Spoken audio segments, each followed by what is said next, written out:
Alright, y'all, so today in this canceled video, I want to talk about one of the biggest, more popular canceled movies on the internet.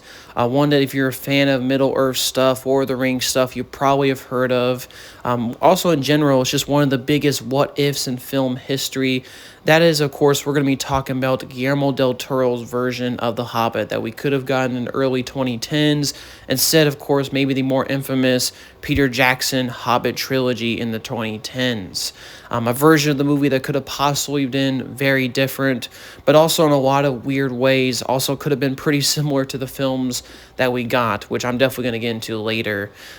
This, of course, like I said before, is one of the biggest what-ifs in film history. There's been so many videos that have been talking about this project, what could have been. In general, just kind of been used as a scapegoat, because if you didn't like the Hobbit trilogy, well, there's this potential version of the movie that we could have gotten instead of Jackson's trilogy that people love to point out and like the glaze, so to speak.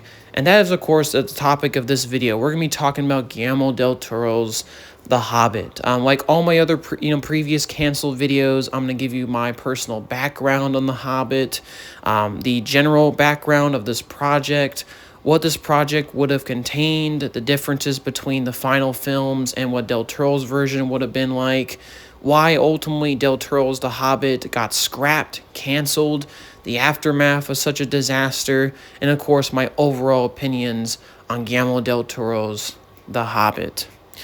So let's get into this, and this is going to be a pretty massive video. I've been pretty interested in doing this for a long time, and I've been doing a lot of research on it, so just wanted to give you my thoughts and cover one of the biggest what-ifs in film history, Guillermo del Toro's The Hobbit. So first, for a little personal background, I'm obviously a pretty big fan of The Hobbit, the War of the Rings books. In terms of preference, I've always liked The Hobbit a little bit more, just because it's a simpler story than the War of the Rings. It's, like I said, a children's book. It, has simpler themes. It deals with, themes of greed, anti-war, such, like I said, these very simple themes. But it makes for a pretty compelling story, and I'm not afraid to admit, even as an adult, I still do like The Hobbit. And I think I've always kind of preferred that over the Lord of the Rings. Now, for my opinion on the Peter Jackson trilogy that we got, I do totally get some of the criticisms for it. It's overblown. Its pacing is really all out of sorts. It's stretching material from one book across 3 movies, and really trying to, like I said, really trying to squeeze in that almost 2 to 3 hour screen time with extra characters, extra subplots that obviously weren't really in the Hobbit book, and just really stretching material out that wasn't designed to be stretched like that. Regardless, I still think the trilogy is decent. I didn't come out walking out the theater, so to speak, hating it.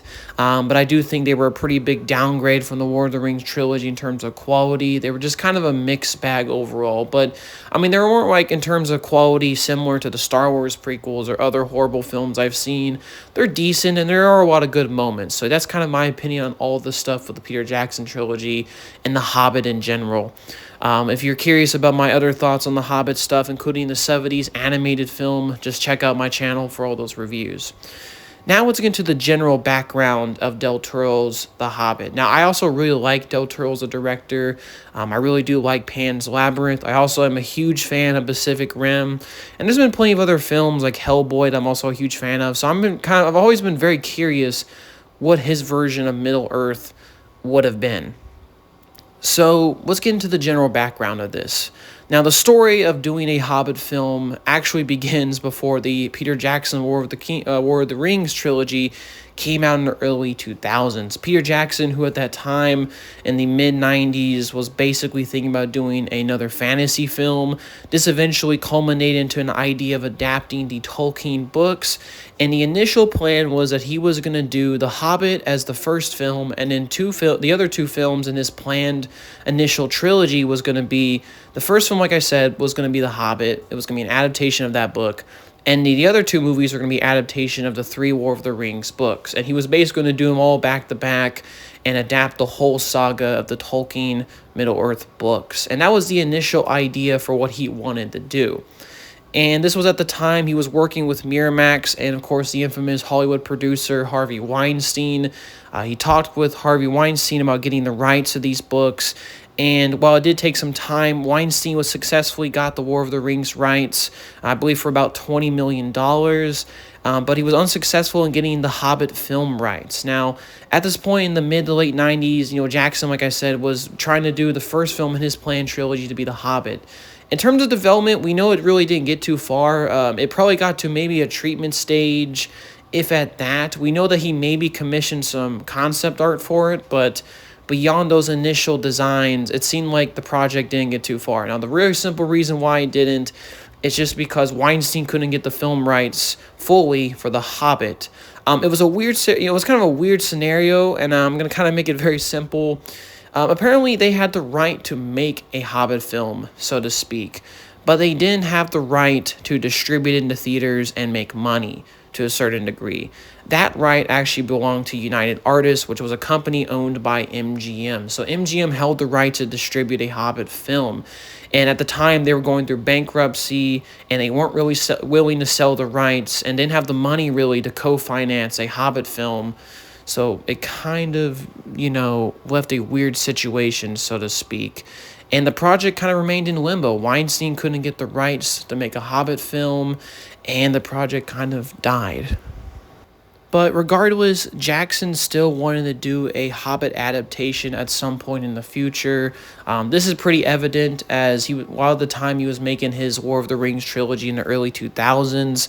Apparently during the post-production for the 2002 The Two Towers film that he was working on at the time, he spoke with his executive producer about doing a Hobbit adaptation. So the idea of doing a Hobbit film never really left Jackson's mind, and he thought about it for many different years. Now, of course, the kind of course of events would transpire. The War of the Rings trilogy came out in the early 2000s, was a huge success. And, of course, after the huge, massive box office success, merchandising, how it became a global phenomenon, New Line Cinema, who were the people that helped produce and finance the War of the Rings films, were really keen on Jackson doing more Middle-earth movies. And Jackson, of course, was interested in doing a Hobbit film, so they were very keen on moving forward with a Hobbit adaptation. But there would be kind of some hiccups and delays to the project for a variety of reasons that would transpire. For one, Jackson would then jump on doing King Kong for Universal. He would do his second attempt, so to speak, at a King Kong remake in 2005, which I do personally like that movie. I know a lot of people don't. Regardless, he would do that, and that kind of course would delay his version of The Hobbit. He eventually would then make publicly a statement saying that he would not like to direct The Hobbit adaptation that was currently in early pre-production.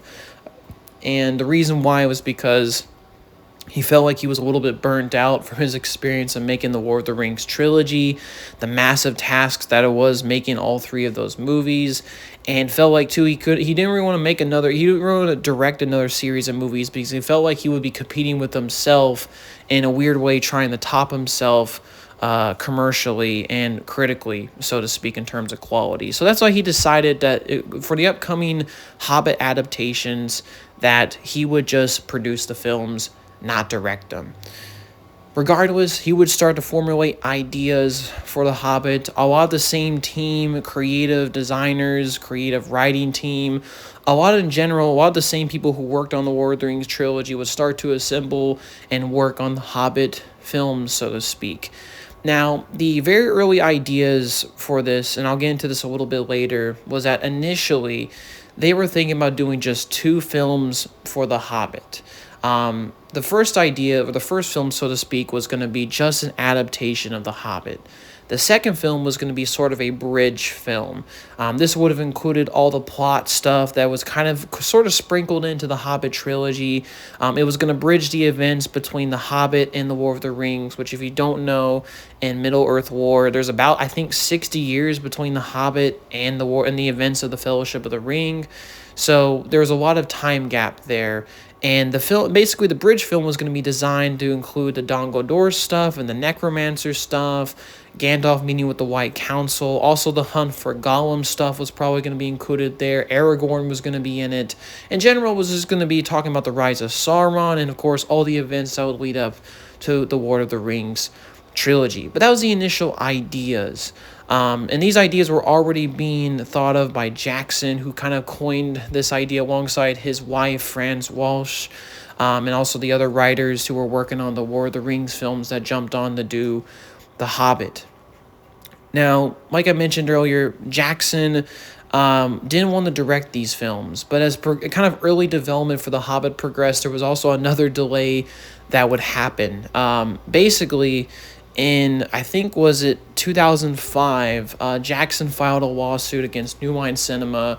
Basically, he felt like there were royalties that he never got from all the merchandising sales, video games, books, toys, all that kind of stuff related to the War of the Rings trilogy that came out in the early 2000s. He felt like New Line Cinema was hiding royalties and that they weren't paying him properly for his contributions to the War of the Rings trilogy, and he filed a lawsuit. Now, as far as we know, it wasn't like for a specific amount. He just wanted to kind of audit their books and see what they may have potentially left out in terms of royalties and compensation. But as a result, any kind of development for The Hobbit kind of stopped. Any potential deal with MGM, because he was kind of working with New Line Cinema, but also was kind of collaborating with MGM, because in order for a Hobbit movie to happen, they would have to work with MGM because they had the right to distribute a Hobbit film. But any kind of work stopped for about 2 years. And this kind of, like I said, put a huge stopgap on the Hobbit film project. Even the CEO of New Line Cinema would state, or kind of in 2007 earlier, saying that, Peter Jackson's greedy. We're not going to work with him anymore on any kind of Middle Earth project, or any project for that matter, for New Line Cinema. But he eventually kind of changed his tunes because there was a series of flops for New Line Cinema, and eventually kind of backtracked and said, we would love to have Peter Jackson come back to do another project for New Line Cinema. So kind of funny how that all worked out. But by 2007, the lawsuit kind of got settled for an undisclosed amount, and development on The Hobbit progressed. Now, there was early kind of talks about who would direct The Hobbit.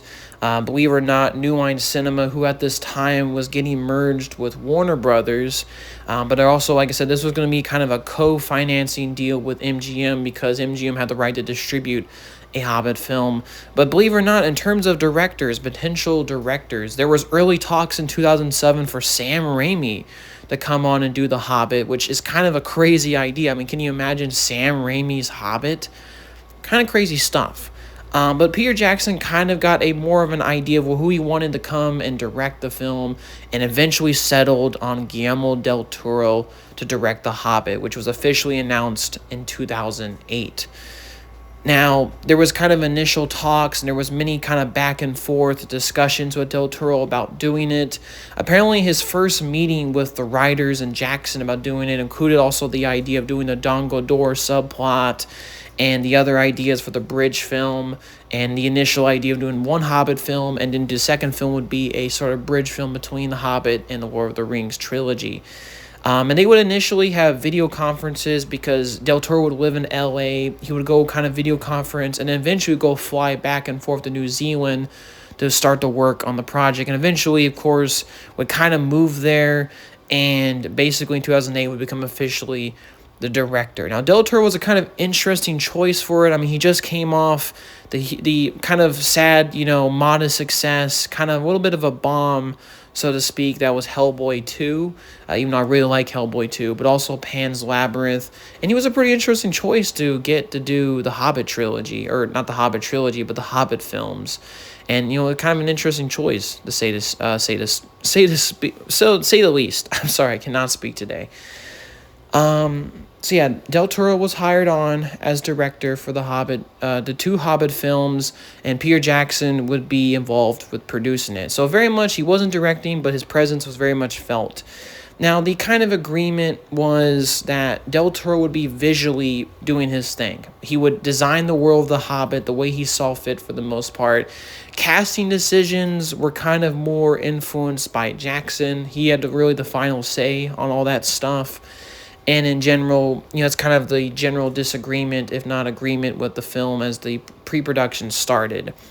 Now, early pre-production started in 2008, and Del Toro would basically be in New Zealand working with Peter Jackson's companies, kind of Weta Workshop, Weta VFX, and would start designing the world, the creatures, and also start to co-write the script with the writers of the Lord of the Rings trilogy for his version of The Hobbit. Now I'm going to kind of get into many of the different things and ideas, and in general, kind of the narrative, so to speak, that Del Toro's film, in a lot of ways, would have been visually striking and visually different from the Hobbit films that we would eventually get by Peter Jackson. But also, I think there would have been a lot of obvious similar ideas and things writing-wise that just would have remained in his version of the movies, regardless if he stayed on the direct, right? There was as many different ideas that eventually came into Jackson's trilogy that would have always been there. So they kind of, like I said, they kind of battle the popular narrative that, oh, Del Toro's Hobbit wouldn't have been this and that, is kind of false and misleading, just because, like I said, from the nature of how Jackson's films are made, naturally, especially with the limited prep time that Jackson had on the eventual trilogy, he just didn't have time to redesign everything. So many different ideas and concepts that came from Jackson's films would still be in Del Toro's vision, for good or worse, right? But let's get into the many different things that were being designed and major differences for the Hobbit films that Jackson was doing. Now, like I mentioned earlier, initially they were going to do one Hobbit film and one film that was going to be like a bridge between The Lord of the Rings and The Hobbit. But by some point in late 2008, that concept kind of got abandoned. Del Toro, like I said, initially wanted to make The Hobbit one film, but it kind of became a scenario where there was actually too much material for one movie for an adaptation of The Hobbit, because they were also going to include all the stuff that was included in the appendices of the Hobbit book and all the other sort of extra material that was mentioned. And basically, to do this, he felt like he would need to do two films. So it was kind of changed that they were just going to do two films that were going to adapt the Hobbit book, and the bridge film was kind of abandoned. So the hunt for Gollum, the Aragorn stuff, all that stuff was kind of dropped. Now, elements of that still remain, of course, in the final trilogy we got, but also in Del Toro's film. So the Dol Guldur and the Necromancer subplot, the Rise of Sauron, that most likely, I know people complain about it, but that most likely still would have been in Del Toro's version regardless. I mean, this was an idea being planned all the way back in 2006, and this was most likely going to be included in Del Toro's version. The only major difference is it most likely would have been two films adapting The Hobbit instead of three. So the bridge film was abandoned, and the idea was they were going to do just two films that were going to adapt The Hobbit. Now, one of the first things in terms of designs, because like I mentioned, Del Toro was kind of allowed to go crazy and start designing his version of Middle-earth. One of the biggest things that he was kind of trying to do with his films, and if you look at his previous films, there's a very much fairy tale-like quality to them.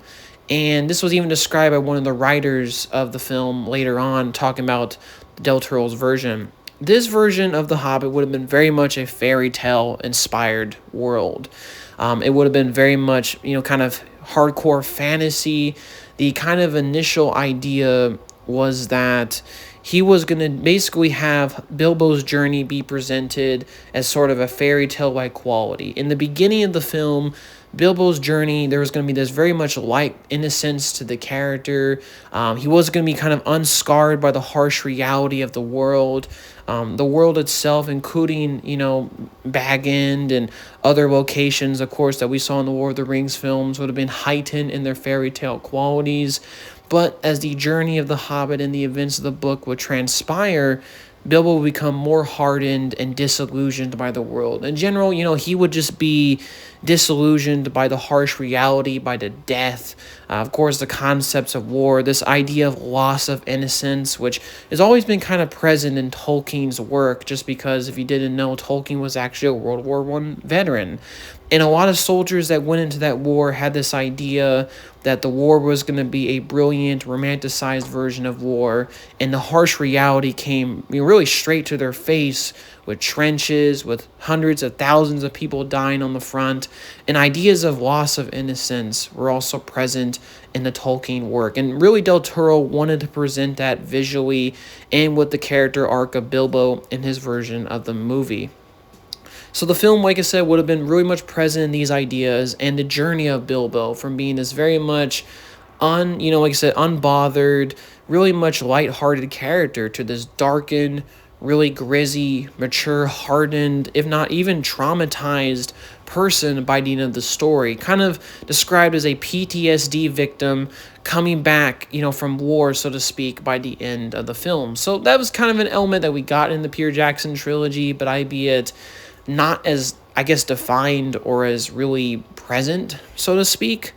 But that was kind of the initial idea, some of the early ideas he wanted to do. He also wanted to have a much more vibrant and more fairy tale color palette to the film. So, for example, like there's certain sections of the film he wanted to be really strong with certain colors. There would have been like a green section that maybe would have represented Bag End and kind of the early vibrant nature and innocence of the world in the Shire. Then like a blue dark section that maybe could have represented the Mirkwood Forest. There also would have been kind of an orange section that would have maybe represented the autumn. He also kind of had a gold section which represented the massive gold piles in the mountain kingdom of Erebor, so to speak. He wanted to make the color palette very much kind of similar to the vivid descriptions and colors that were described in Tolkien's original Hobbit book. So that's all really interesting stuff. He wanted to make the film a bit more vibrant and colorful, so that's pretty cool stuff. He also experimented with the idea of doing kind of digital skies. He wanted to do a sort of paintery kind of quality to the skies in the film. So kind of adding to that fairy tale aspect I mentioned earlier, he wanted to do with that, kind of sky removal, digital sky removal, and replace with more of a fairy tale, digital paint kind of sky vibe to it, if that makes any sense of what I'm saying. Which would have been really interesting to see how that would have been adapted. I mean, visually, like I said, I'm sure Del Toro's Hobbit would have been a pretty incredible thing to witness. I personally think that could have been a little bit of a mixed bag just because technology, I'm not exactly sure if that could have been entirely realistic and plausible, but it is very interesting to note, and Del Toro wanted to do it. Now, in terms of other big things that were going to be, different and other things he was designing for The Hobbit, one of the biggest differences, and one of the things you're going to see online if you look up Del Toro's Hobbit, is his version of Smaug. Now, his version of Smaug, to say the least, would have been quite different from the final version that we got. For one thing, he initially created this concept of kind of basing Smaug's head around an axe. So his head and his face would be more pointed towards the center and resemble an axe. And he wanted to have eyes on Smaug that were kind of really small and barely recognizable because he kind of viewed it as more of a monster-like quality to his version of Smaug. Almost, in a lot of ways, I get huge Pacific Rim vibes when I look at this version of Smaug that he was designing. So there's some huge possible Godzilla Japanese kaiju influence that he was trying to infuse in this version of Smaug, which I'm not exactly sure if Tolkien in the original Hobbit book, because I'm just being honest, I haven't read that thing since I was a kid, if he had described Smaug in any kind of excruciating detail or it was kind of left vague up to the reader's imagination. But yeah, the design, as you can see on the top left for the picture for this video, he wanted to make it look like an axe. He had some horns on the right of it and kind of a more spiky and kind of snake-like appearance of it. He was kind of inspired by a painting he saw when he was little, and he wanted the dragon to kind of subvert people's expectations of what they thought a dragon would be. So he wanted the dragon to be almost snake-like in how it moves and its appearance. This also included its arms and legs. He wanted to make the arms and legs much shorter than a typical dragon, more specifically the arms because he wanted to have the arms be able to express certain things that he wanted the character to show. So kind of think of a T-Rex, right? He wanted to have similar arms to a T-Rex, and he wanted to kind of have the dragon slither around like it's a snake. In terms of its wingspan and its design, it's not really clear, but that's what he was kind of going for in terms of design. And he was working with Veta VFX and Weta Workshop on the Smaug thing. It was one of the first things he designed for his version of the movie and one of the last things that kind of got finalized. Apparently, the people at Weta weren't a big fan of Del Toro's version of Smaug. They felt it was too different from the book, and they wanted a more typical dragon. Which obviously, when Jackson came on board, that was kind of quick. Now that kind of was like quickly reverted back to a more traditional dragon. Which I mean, I'm pretty happy with Smaug in the final film, regardless.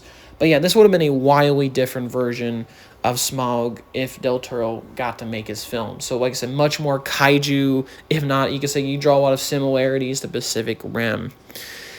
In terms of other concepts in the movie, there was also this idea of the orcs.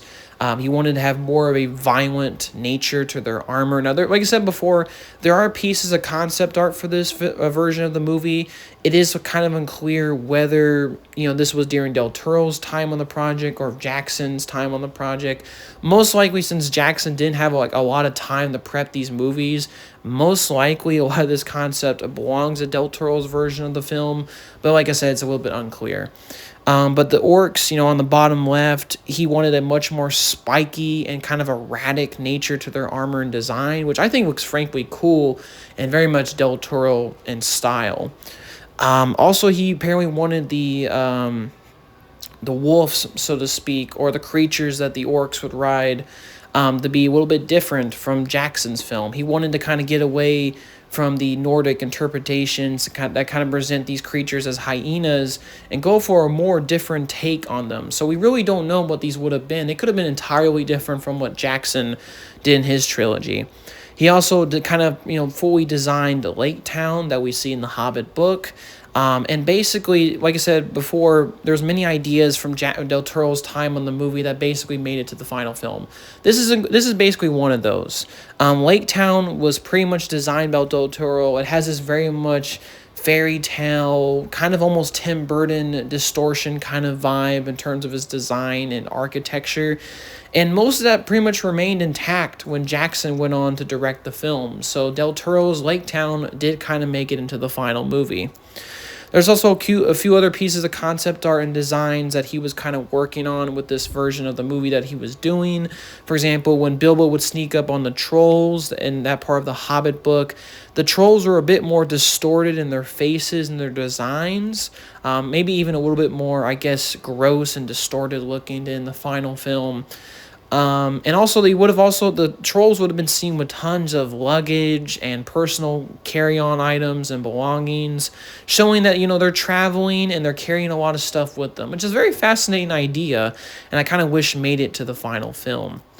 And we even have some concept art for that. One of the biggest changes, and one of the weirdest changes too, is the king, what's his name? Theodore, if I remember mistaken, the elf king that we saw in the Hobbit book. Now, obviously, a version of it we got in the final film. The version of the elf kingdom that we saw was more traditional, similar to what Jackson did in the Lord of the Rings trilogy.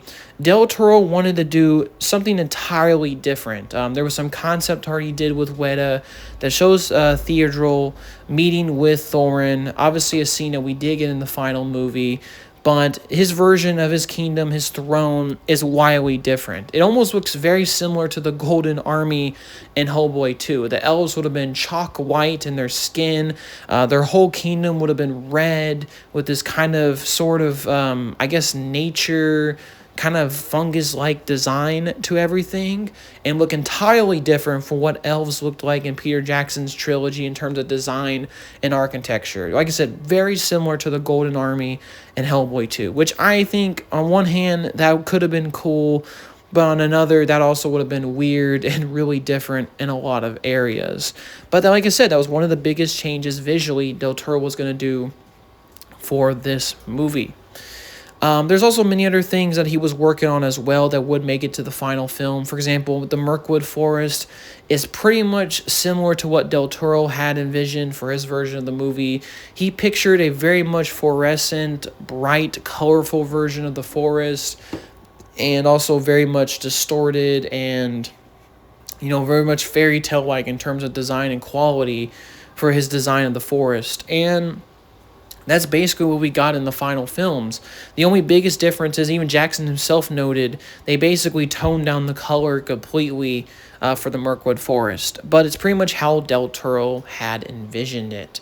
In terms of characters and other things that involved with this version of the movie, there's some interesting things that would have been changed, and there also would have been some interesting casting choices he also would have wanted to do.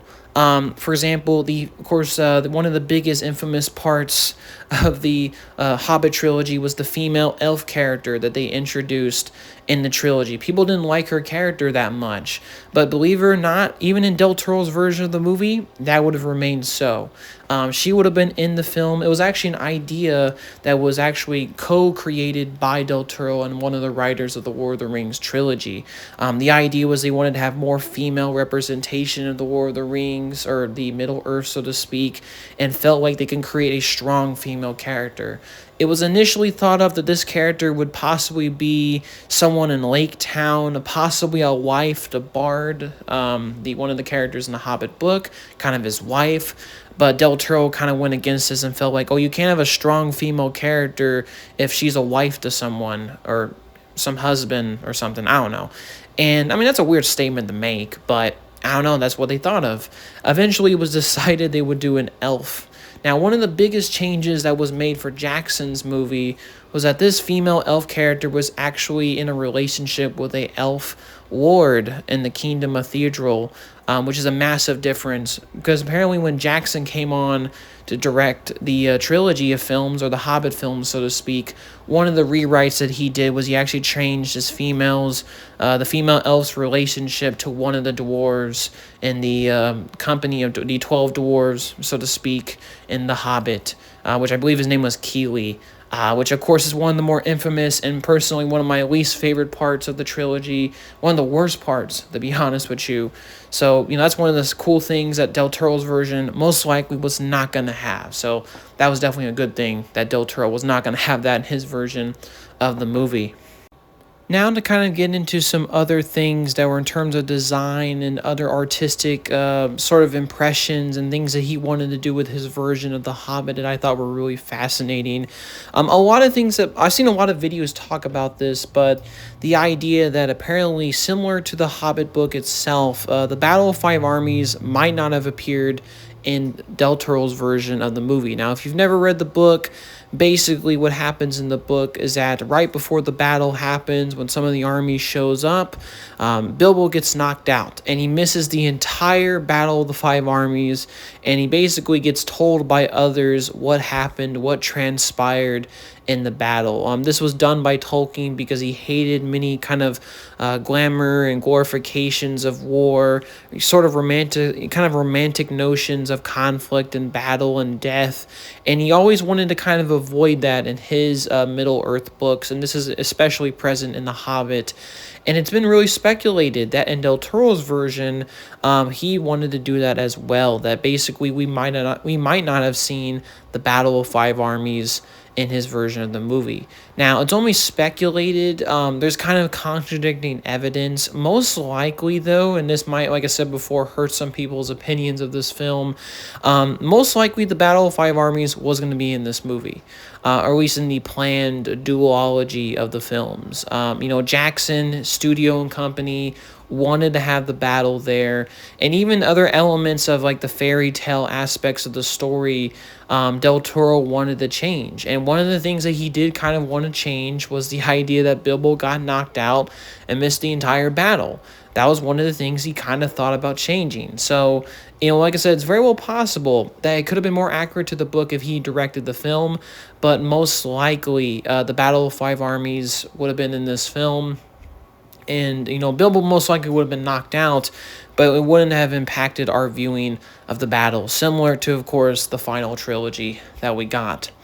Other visual changes and other Del Toro things he was going to put into it, the dwarves themselves would have had a more kind of interesting approach to their armor and look to them.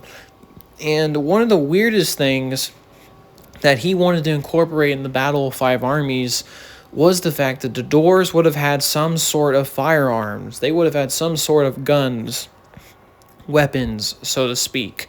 They would have looked like some kind of like shoulder cannon, shoulder rocket launchers or something, and they would have fired some kind of projectile at the enemy.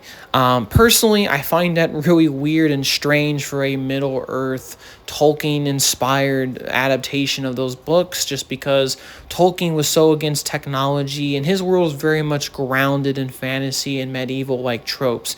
Not to say that like there hasn't been technological advancements in Middle Earth. I mean, I think Sauron helped create black powder, that eventually, or not black powder, but maybe gunpowder or something like that to create, of course, that bomb that blew up in the Helm's Deep battle.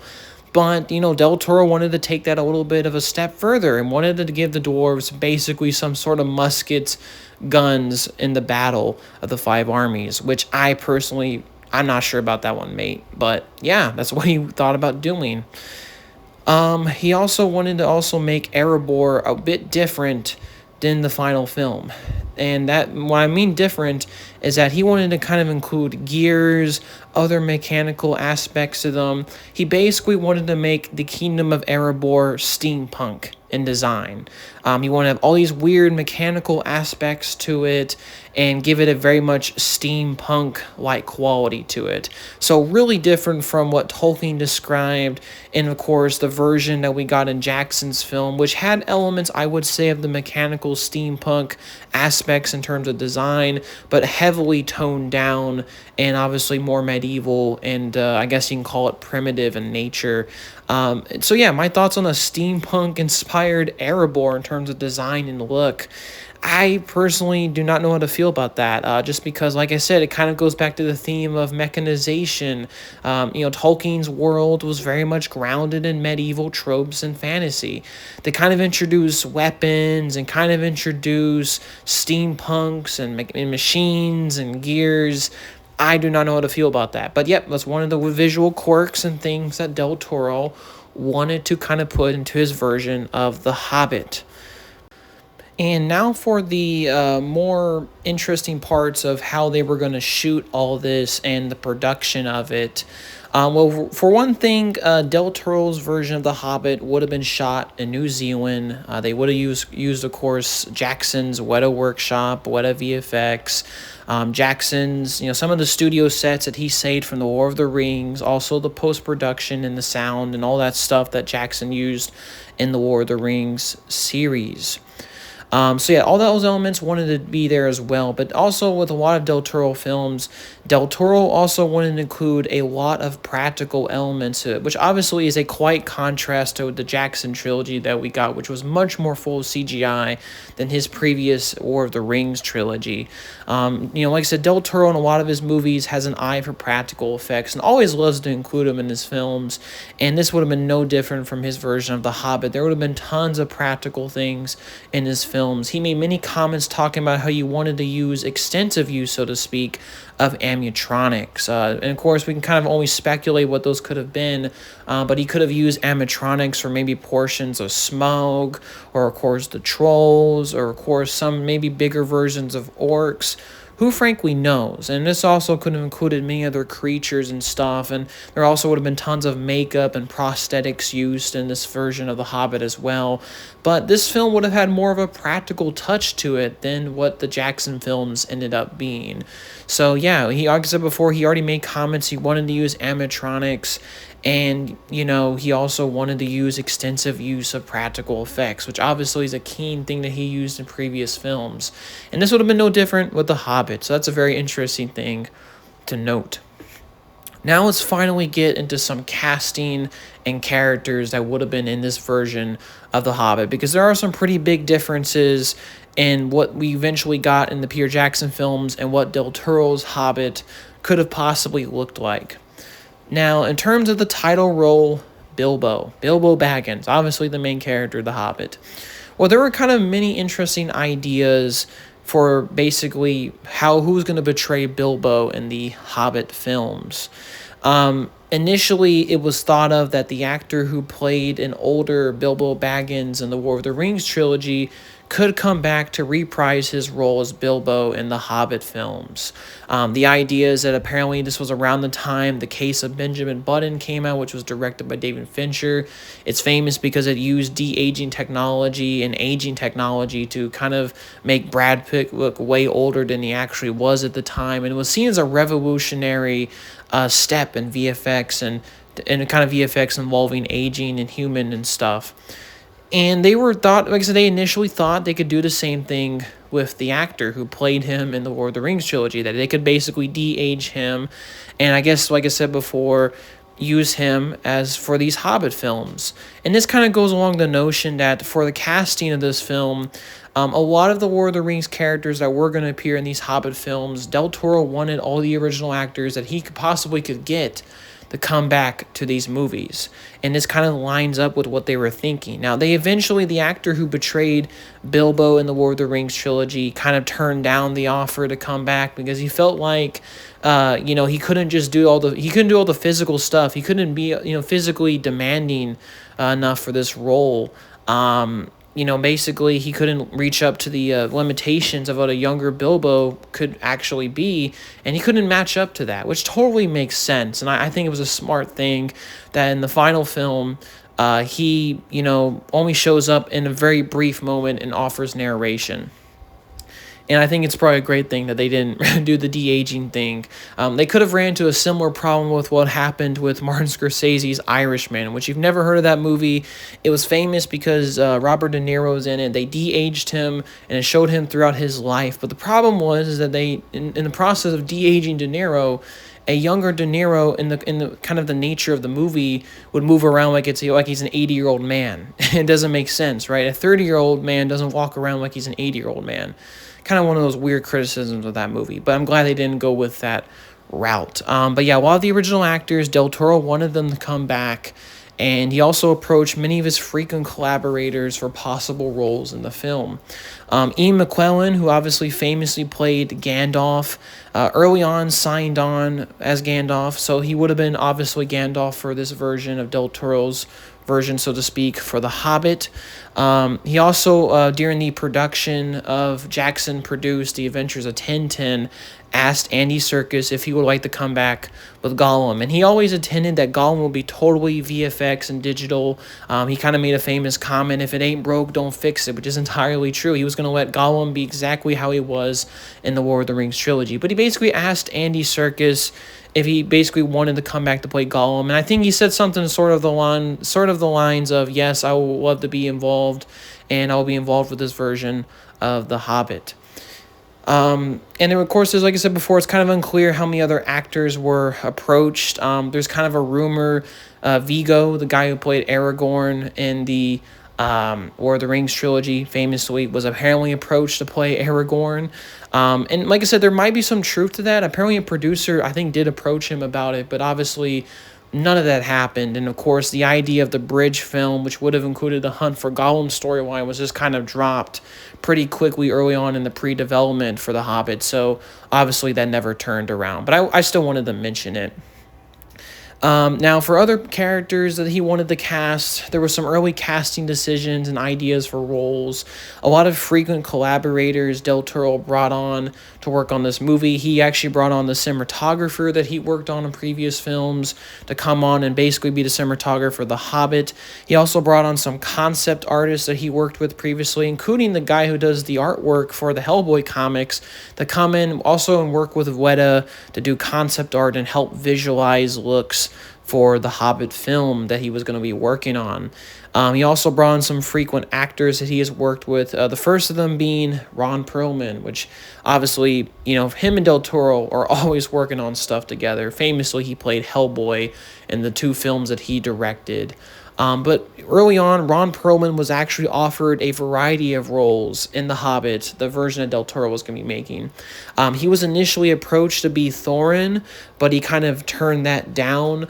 There was also another idea that he could voice Smaug the dragon, but Ron Perlman kind of leaned and settled on being if I'm saying his character correctly, Beorn, if I'm saying this, basically the skin changer that we saw in the Hobbit trilogy. He wanted to play him, basically. He settled on that role, and when Del Toro was co-writing the script, apparently wrote that role specifically for him. So that's what Ron Perlman most likely would have been in Del Toro's version of the movie. He also wanted some other collaborators as well. Doug Jones was involved. He's a pretty frequent collaborator. He's been involved with a lot of things that Del Toro did over the years. He was involved in this project. Now, initially, it was reported that he might have played the king of that the Elvish kingdom that we saw in the Hobbit Theodril, and that was kind of something that he apparently really wanted to play. It's actually unclear if it was actually going to play him. Apparently, Del Toro was floating around the idea that he could actually play the Goblin King instead, which obviously was a character that was completely made digitally in the Peter Jackson trilogy. And in terms of other actors that were possibly involved with this, there was another actor called Ian McShane, if I'm saying his name correctly. He was apparently approached by Del Toro to play a dwarf in the film. I believe the specific dwarf was Balin, the second in command of Thorin's company.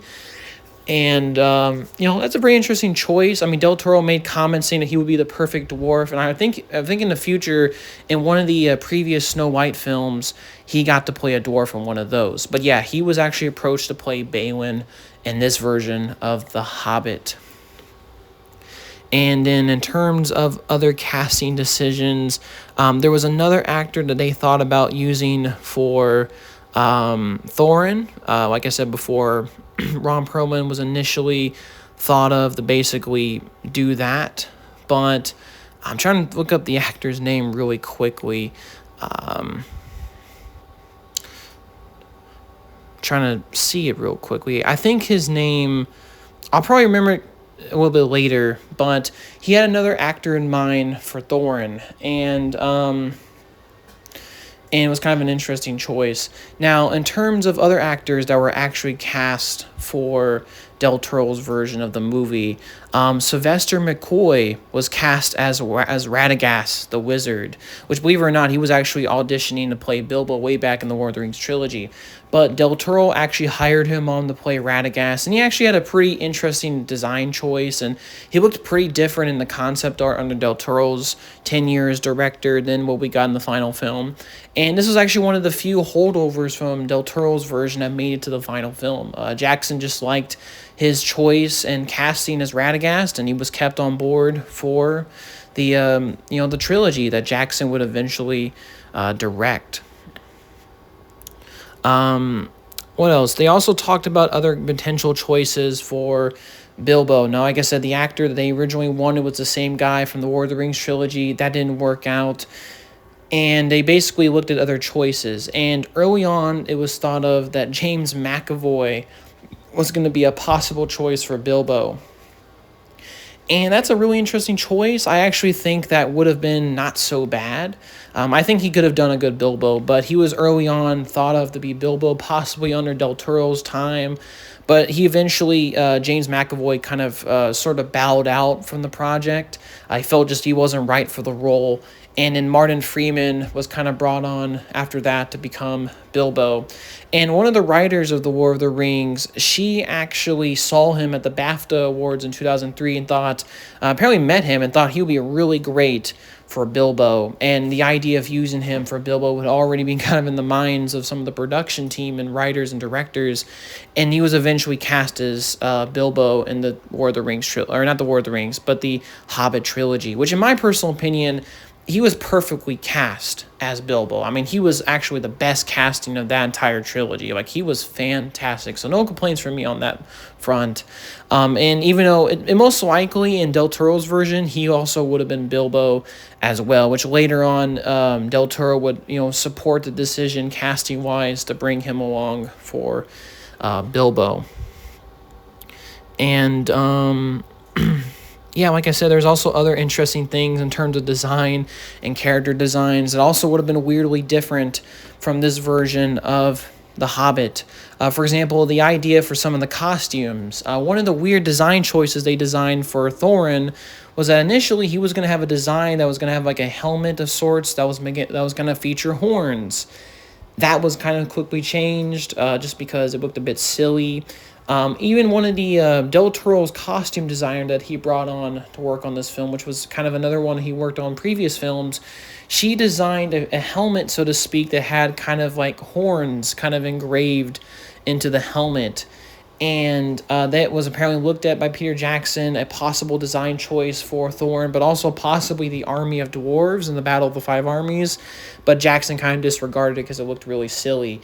And weird little tangent, the same designer who worked on this version of The Hobbit would eventually be the costume designer for the first season of Rings of Power, weirdly. And some of the design elements and costuming and kind of character choices and stuff were kind of carried over to that first season of the Amazon infamous TV series, including that weird-looking horn helmet. So kind of a weird, fun little design element. There was also some other things as well that I wanted to mention that were pretty interesting and interesting and on their own right. The trilogy, in terms of production, how the films would have been shot, Del Toro planned on shooting the film in the trilogy's 2.35:1 aspect ratio rather than his typical signature ratio for the film, which is obviously really fascinating as well. And then in terms of other people, I'm trying to look at the person that... Oh, yeah, that's right, correct. And I mentioned this earlier in the video, but I wanted to mention it now. In terms of his choice for Del Toro, who he wanted to play for Thorin. Now, Ron Perlman was initially offered to play the role of Thorin, which I already mentioned, but Del Toro eventually settled on the choice and discussed it with the English actor Brian Blessed. And basically, he was kind of an older actor, and I actually think he would have been a really good the choice for Thorin. I thought the actor that he eventually did hire also did a really good job. But he would have been a much more older Thorin in this version of The Hobbit, which is more accurate to the book, believe it or not. So yeah, that's who he wanted to play for Thorin in the film, which is really interesting stuff. So yeah, like I mentioned, there's some other aspects too of the film that would have been a little bit different. He wanted to shoot it in the trilogy's aspect ratio. He also wanted to get Spectral Motion, which I believe is a practical effects and animatronics company, to work on the film alongside Weta, because like I mentioned earlier, he wanted to use an extensive use of animatronics and mix it with CGI imagery. To also kind of prep for the film in terms of shooting, Del Toro believed that he could shoot the film entirely by himself, which Jackson felt was unrealistic, since even himself, he couldn't shoot all of the films themselves, and felt like, he needed a second unit director, which I believe was Andy Serkis. But Jackson did offer his services to Del Toro to be a second unit director. He also basically... Del Toro slowly became prepared for the movie. He would consume and read tons of the material related to Tolkien's world, obviously read all of the books. He also was apparently screened the extended versions of the Lord of the Rings trilogy by Jackson. He was also kind of consuming World War I documentaries to kind of get that loss of innocence feel for the film. And in general, was just kind of preparing himself and digesting material to get ready for the preparation and the start of production for his version of The Hobbit. Which also, weirdly enough, he was suggested to lose weight by Jackson to help to kind of meet the physical demands of the shoot, because obviously this was not going to be an easy shoot by all means. And, like I said, they're slowly starting to come together. And, there's some weird elements that were kind of going to be changed. Like I mentioned earlier, the Battle of the Five Armies was going to be there. He also kind of wanted to change some other story elements, like the sudden introduction of Bard the Bowman, which is pretty interesting stuff. He also wanted the animals to kind of speak languages in this version of the movie as well. So, of course, Smaug speaks, like in the book, to Bilbo and other characters, but he also not just wanted Smaug to talk, but he also wanted other animals to talk. But he kind of didn't want to do it in a way where they're all speaking English. He wanted them to basically speak in their own native tongue, so to speak, to kind of add to the fairy tale quality of the story, and also making animals talking less weird in this version of The Hobbit, which, I mean, was not really in the version of the movie that we got. But, it's a pretty interesting thing that he was also thinking about trying out for the film. And there's other designs that he was thinking about as well.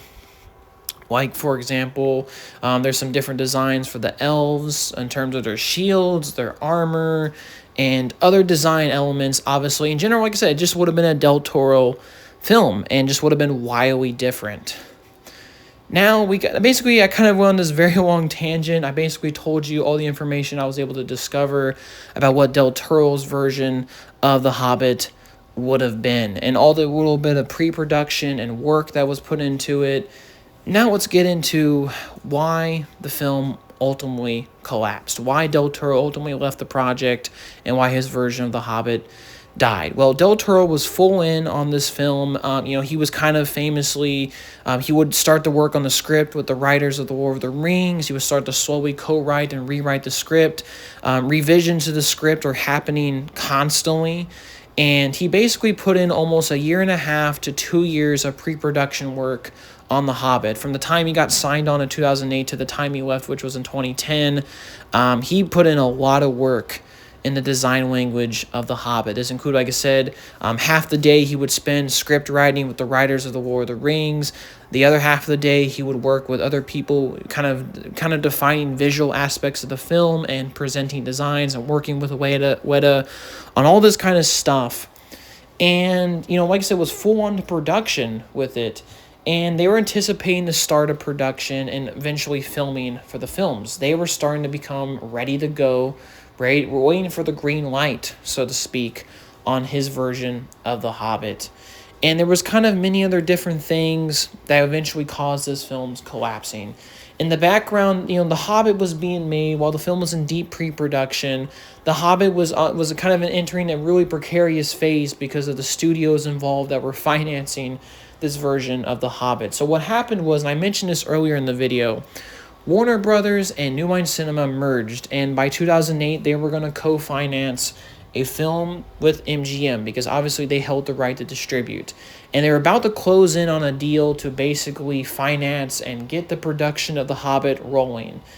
But an issue came along with the financing part, specifically MGM. MGM was going through many different financial troubles at the time. I think they went into technical bankruptcy again. If not, they were about to go into bankruptcy. And I think in general, there was a very real possibility they could have not existed as a studio at all. So these financial troubles with MGM kind of pushed and delayed the start of filming / production more and more. It kind of came to a point where even Del Toro's comments himself, he would state that he was ready to go, that he would compromise, he would delay, make adjustments, make compromises. And, the films at this point, it was very unclear if The Hobbit was even going to get a green light at this time because of MGM's financial troubles. And it was very unclear if they're going to even have the finances or the infrastructure even set up to do these movies. And the start date of production and the start date of filming just kept getting delayed. And there was very real possibilities that The Hobbit also could have possibly been canceled. And there was a very real dilemma for Del Toro of what he would do next in terms of this. And, like I said before, the financial situation became more and more untenable. There was a really interesting statement, and then eventually in May of 2010, Del Toro kind of gave in, and I guess you can say you can view it in different ways, but Del Toro left the project. And he officially left the director's chair for The Hobbit. To kind of explain the situation, Peter Jackson later on would state, and I think he offered a pretty clear description of how the film fell apart and why Del Toro left. This is what Jackson said. There was a lot of money being spent, and yet there was no deal between MGM and Warner Brothers. And when a deal was getting close, when it felt like there was a deal, then MGM got into financial problems that got to the state that, each of our proposed start dates with Guillermo got pushed and delayed and delayed and delayed. And so it became a question whether Guillermo waits for the next 6-month delay or does he move on and jump back on board one of the other projects he was developing. And that's ultimately what happened. So yeah, like I said, due to MGM's financial troubles, basically them unwilling or basically unable to reach a financial deal to co-finance and basically allow the financing and the start of these films to happen, the film, like I said, the production start date kept getting delayed, and Del Toro at first kept compromising, kept waiting, and eventually Del Toro, who at this point was still looking at other projects and was thinking about other projects, decided to leave and decided to leave the project. And he left The Hobbit in 2010. And he would make various comments about why he left. He would state that, it was like the hardest decision he ever had to made, and that it was really difficult for him. It was very traumatic for him. And that, he tried to work with the studio. He tried to compromise, but he just couldn't do it and decided to leave. And, that's basically why the film collapsed. Del Toro's version of the events basically happened, and Del Toro's version of The Hobbit collapsed. He would make other comments. They would make other comments too about the film and why he left as well. People were really mad at MGM. For example, with their financial troubles at the time, and were kind of pushing for them to basically sell the distribution rights back to New Line or the Tolkien estate, so to speak, I guess you can call it, or Tolkien Middle-earth Industries, whatever it's called, the people that were making the Hobbit film. And Del Toro would kind of clap back and say, oh, these are really economically and politically involved productions. It's not just one thing that could have caused its collapse, basically. And Del Toro, of course, would just leave the project and would move on to do other things. Famously would do Pacific Rim in 2013, which is one of my favorite movies of all time. But yeah, he would just leave the project. After that, the project, ironically, would kind of remain in a weird limbo state. But, eventually, ironically, only a few months later, the financial situation with MGM and a deal between Warner Brothers and MGM would actually close. And then they were finally ready to start the production and give the green light to The Hobbit, ironically. So who knows, maybe if Del Toro decided to wait for another 6 months, he could have actually jumped on board and directed his version of The Hobbit. But sadly, that's not what happened. And the project kind of remained in a limbo. The studio was kind of considering various directors, but eventually Jackson decided to step up, especially in fear that the film could possibly move to New Zealand. And there was this whole political situation in New Zealand that was happening around the same time that kind of resulted in the infamous Hobbit laws and the real possibility that thousands of jobs that were going to be basically thousands of potential jobs and employment opportunities in the film industry that were going to be created with the production of the Hobbit films were possibly, like I said, the real potential they could have been lost, because they were even threatening to kind of shoot these films in Europe. But eventually a compromise was made politically to get these films made in New Zealand, and the real possibility that all these jobs could be lost, Jackson kind of stepped up, took the mantle, and decided to direct the films himself, securing, of course, thousands of people their jobs, which, if you view it that way, it's a very admirable thing Jackson did. And by October of 2010, Jackson was officially on board to direct the Hobbit films, which were still, at this point, were still technically 2 films. It wouldn't really be until the first film came out. They eventually switched it to become 3 films.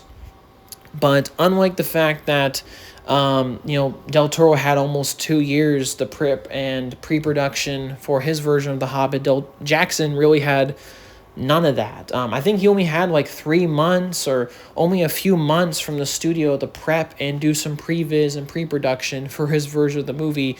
And he decided, to kind of start over from scratch, even though he would, due to the nature of the situation, still use many of the ideas Del Toro had envisioned for his film, but also start from ground zero, so to speak, and start from scratch and rewrite and, do his version of the films and just kind of start over from the beginning. And the kind of rushed nature of it, the very much lack of preparation, lack of prepping it. I mean, there's even comments Peter Jackson would later make about just basically winging it on the entire trilogy would come out, and obviously would eventually get the Hobbit films that we eventually get in 2012, 2013, and 2014. Obviously, the Hobbit trilogy, which, I've already mentioned, I don't mind, but a lot of people did not like. And Del Toro himself, would make comments saying that he would still like to see the movies, and it's pretty cool. And he had a good nature about it, so to speak. And all the other people involved would just do their own things, and it seemed like to a lot of the creatives that Jackson or Del Toro had on board would also leave the project when he left. Interesting enough, like the costume designer Ron Perlman and such, and other design choices were made obviously when Jackson came on board. I already mentioned the elf dwarf thing was kind of put in. Also, Weta VFX, who already didn't like Del Toro's design of Smaug, they changed it back to more of a traditional dragon, which I still think came out really good. But there was also many other ideas like Lake Town, the Mirkwood, a lot of the creatures still from Del Toro's version made it in, but also a lot of ideas Jackson did himself, and also just the lack of preparation resulted in the films that we got. And that was kind of the really sad and, devastating story of Del Toro's version of events. And there's been kind of, like I said, different perspectives by different people. A lot of people have said different things. I saw a really great article on Reddit that actually kind of said that this movie was more of maybe a dodge of a bullet than a huge missed opportunity, a huge what if in the films, the canceled film saga, so to speak.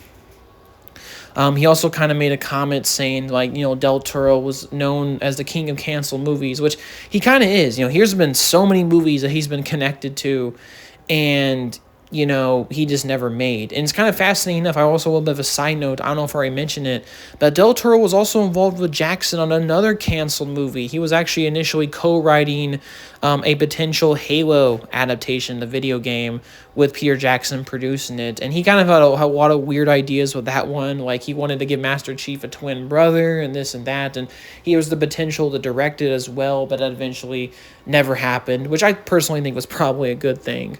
But, like I said, they all move on to different things, and, versions of events would happen, and Jackson would make his trilogy. And that was kind of the overall story of Del Toro's Hobbit. Now to kind of give you my thoughts on, of course, the overall thing, what happened to it, like what we saw, the production, and really what could have been Del Toro's Hobbit. Well, I'm going to be frank here. I'm a little bit mixed on Guillermo del Toro's Hobbit than some other people are. And like I said before, a lot of people like to mention that he likes to give up on projects, and that there could have been an aspect of it that he just didn't want to wait anymore, which is very real. And like I said, some people have kind of described he was like a quitter, and that he missed LA. And there's, like I said, other things that kind of went into it that inspired his decision to leave. But regardless, my opinion on Guillermo del Toro's Hobbit, I'm a little bit mixed on this version. I think on some aspects, this film, regardless of however it turned out visually, would have been a very striking movie. It would have been, obviously a Guillermo del Toro film. It would have been a beautiful film. It would have been striking in its imagery. It could have even been, I think personally speaking, would have been a more visual, interesting film than the film that we got. And I'm sure, like I said, Guillermo del Toro's love for practical effects would have shined here and really made the quality of the visuals really good. I also like some of his ideas he was trying to do, like the idea of the kind of paint sky kind of vibe, digital sky removal. Even though I do think the results probably would have been a mixed bag, I think that would have been a really cool thing to see, and his use of color also would have been really cool to see as well. I also think, his designs for Lake Town were really spot on. Some of his orc designs and animal choices were really spot on. Some of his casting choices were also pretty solid. I think Ron Perlman would have been a good Beorn. I also think Brian Blessed, if I'm saying his name correctly, would have been a good Thorin. And, even though I am really happy with the choice that we got with Martin Freeman, and most likely he would have been cast as Bilbo. I still think, James McAvoy potentially coming in to do it also would have been a really good choice as well. And I think in general, just doing two films just covering The Hobbit makes a lot more sense than whatever the hell that we got, which was the trilogy, which was kind of changed in later on when the first Hobbit film came out. Which, fun fact, I also forgot to mention this in my aftermath section. Guillermo del Toro, despite obviously not directing it, I already mentioned this, but some of his ideas made it to the final film, but he also received writing credits, at least on the first film, and I think maybe the other two films as well in the trilogy. So, like I said, aspects of his creative touch, at least writing-wise, still made it into the final films. But yeah, like I said, some of the design choices and visual language would have been really cool to see. And I think in general, just having two films for The Hobbit make a lot more sense and would have made for a more natural, pacing-wise and narrative-wise and character-wise for The Hobbit. Because The Hobbit is just not that big of a book. It doesn't need to be 3 films. But on the other hand, there's some visual things, and even Andy Serkis would make later comments stating that he felt like, after he met with Del Toro and stuff, that Del Toro was probably the wrong choice for the movie. He felt like Del Toro wouldn't really respect Jackson's world of Middle-earth, and he felt like the continuity-wise wouldn't really be present. Like, continuity in Del Toro's version wouldn't really be hugely present in lighting up to the War of the Rings trilogy. And I think in some aspect, that's actually true. I think there's many design elements of this movie that are really strange. On one hand, I think the kaiju influence on Smaug is really cool, but I personally think if it ever came to the light of day, it would have been a really big mixed bag. And I'm honestly really happy they just went for a more traditional dragon in the final film, because I think it came out really good, and it's more accurate to what Tolkien probably would have wanted for Smaug. And I just think, like I said, for this more snake-like inspired design is kind of strange. I also think, too, the elf kingdom that we get to see in The Hobbit, his version of it, and Del Toro's version being more like the Golden Army, I don't know how to feel about that. That's a really different and strange design choice. Also, this more inspired steampunk look to Erebor, and the possibility that the dwarves could have some kind of firearms and weapons. I'm not really messing with that, man. I think when you try to bring in machines and mechanization into Tolkien's world and Middle-earth and stuff, I think that's where you start to lose me a little bit, because like I said before in previous statements in this video, the world is very much grounded in fantasy and realism and medieval kind of sensibilities and civilization society. And having a steampunk-inspired Erebor and dwarves with weapons or guns, potentially, I do not know how to feel about that, man. That's really weird. That's a really it's an interesting choice, but also really strange. And similar to the whole Smaug thing and the King Theorol and the Elf Kingdom stuff, I just don't know how to feel about it. Like I said, too, there's also some great stuff he was going to do as well. I like the little changes he made to the troll part of the version that he was going to do. Obviously, the Mirkwood Forest being this fluorescent place, I think obviously translated very well to the big screen. Obviously, the female elf character that, even though Del Toro created, I think would have been better incorporated, and the relationship in general just would have been more natural in Del Toro's version than it was in Jackson's version. And there's just, like I said before, the practicality of it all. I think the whole film just would have looked better visually, but I also think there just would have been concerns that I think Del Toro would have went too far off into the left, so to speak, and kind of went off on these design tangents that wouldn't have made sense for a version of Middle-earth that Jackson had created and also Tolkien described. I'm sure this film would have been a beautiful Del Toro film, and, narratively-wise, writing-wise, could have been potentially better than the Jackson films, but also the films that we got also were heavily inspired and took lots of pieces from Del Toro's films. So it's not like Del Toro's version would have been so totally radically different.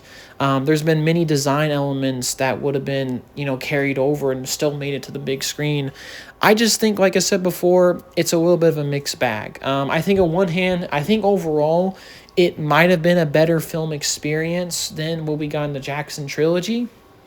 I think pacing-wise, narrative-wise, these films still would have been better, But at the same time, there's so many weird design choices, kind of weird, kind of differences from the book and what Jackson had established in his Lord of the Rings trilogy, and weird design tangents and weird story decisions that I'm just like not sure if this film would have been as amazing as a lot of people like to describe it online. Like, I think people like to overhype Del Toro's version of The Hobbit just a tad bit, at least in my opinion. I think the film still probably would have turned out possibly good, but, like I said, there also probably would have been things I think a lot of people online would have reacted very negatively. And who knows, maybe in an alternate universe, if Del Toro's version of The Hobbit came out, people would have made videos like this one saying, oh, what if Peter Jackson directed the Hobbit trilogy instead of Del Toro, which obviously would have been pretty hilarious. But, like I said, some of the weird design choices, some of the weird story elements, I don't know. It doesn't, like I said before, scream to me as a film that would have totally won me over if I saw it. It would have been it would have been a film that to me would have been strikingly beautiful, but overall would have been a little bit more of a mixed bag. And yeah, so just kind of make this super long video. I just want to quickly wrap it up because I know I've been talking for a while. My voice is kind of fading. But yeah, that's kind of like my overall opinions, history of Guillermo del Toro's version of The Hobbit that we could have potentially got instead of Peter Jackson's trilogy. I personally think, like I said before, it could have been a beautifully striking film, but just some weird things about it that to me speak to me as a film that I would have probably not universally loved it, right? I think it would have been a little bit more of a mixed bag than people like to say online. But at the same time, it's still pretty cool to talk about this, and it's one of the biggest what-ifs in film history. So yeah, that was the canceled film, Guillermo del Toro's Hobbit. Alright, y'all, hopefully you enjoyed this video. Sorry if I was rambling a bit and kind of forgetting some things and going on tangents. But, I tried my best. I did a lot of research for this video. I kind of worked pretty hard on it. And just wanted to give you my opinions on one of the biggest what-ifs in film history. And hopefully you enjoyed this video. Definitely let me know. Watch my other videos. And hopefully you have a nice day. Peace out, y'all.